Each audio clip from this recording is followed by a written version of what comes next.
মোহনপুরে কে আছে? মোহনপুর কাবাডি উপজেলা team management দিচ্ছেন বাকলান থেকে।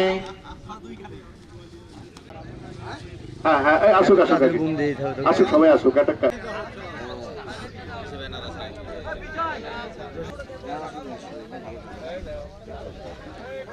সেরকম আমাদের ছোট ছোট খেলোয়াড়, এরাই ভবিষ্যতে বাংলাদেশের জাতীয় খেলোয়াড় হবে এবং উত্তরবঙ্গ কাবাডি ক্লাবের পক্ষ থেকে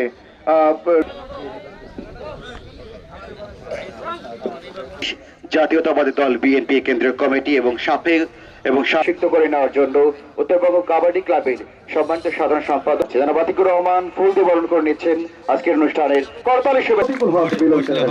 জনাব আতিকুর রহমান সাধারণ সম্পাদক উত্তরবঙ্গ। সাথে আমার হয়নি জসিম। হ্যাঁ, আবুল কালাম আজাদ শহীদ সাহেবকে আমরা শুভেচ্ছাই। মনসম্মতি এবং পৃষ্ঠপোষকতা এবং সহযোগিতায় এরাও উজ্জীবিত এবং ভবিষ্যতের জন্য দাবিদার হয়ে থাকবেন। এই একটাই মাদক মুক্ত সমাজ গড়ার লক্ষ্যে এই জাতীয় খেলা গঠন করব, যদিও সেটা এখনো প্রক্রিয়াধীন। সেই সাথে প্রধান অতিথি জনাব অ্যাডভোকেট শফিকুল হক মিলন চাচাকে তার মূল্যবান। সর্বোপরি সে একজন সংগঠক, সেটা আজকে এবং আগামীকালকে 2 দিনের যে লীগ, সেই লীগের শুভ কামনা করে আজকে আমি শুভ উদ্বোধন ঘোষণা করছি। দিবেন এবং আমাদের ধারাভাষ্য মঞ্চ থেকে সেটা নিয়ে যাবেন। আমি অবশ্যই সেটি উপযুক্ত প্রমাণ দিবেন এবং নিয়ে যাবেন। আমাদের প্রধান অতিথি অ্যাডভোকেট আজকের সুন্দর মুহূর্তটুকু স্মৃতির ফ্রেমে তুলে রাখা,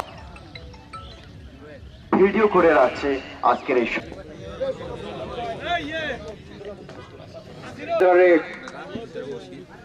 ওনার একটি দারুণ সুযোগ খেলোয়াড় কাবাডি খেলিতে, কিন্তু তিনি তার কোর্টে ফিরে আসছেন।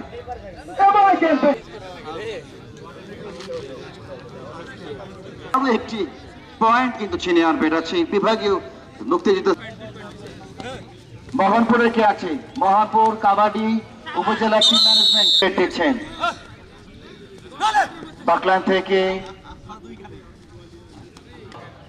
নিঃসন্দেহে তাই এবারে কিন্তু লম্বা পা দিয়ে ওদের কাবাডি কিছু কোর্টে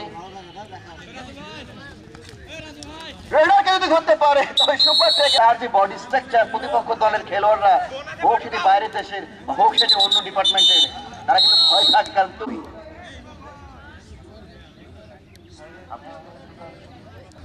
কাবাডি ধরিতে প্রতিপক্ষ দলের কোর্টে ফিরে টাচ করেছেন, তিনি জানান দিচ্ছেন ইয়েস আমি তাকে টাচ করেছি এবং কারণ শেষ পর্যন্ত প্রথম দলকে ছাড়িয়ে ফেললেও পরবর্তী থেকে শিবালয় রেডার বারাকাত এখানে কিন্তু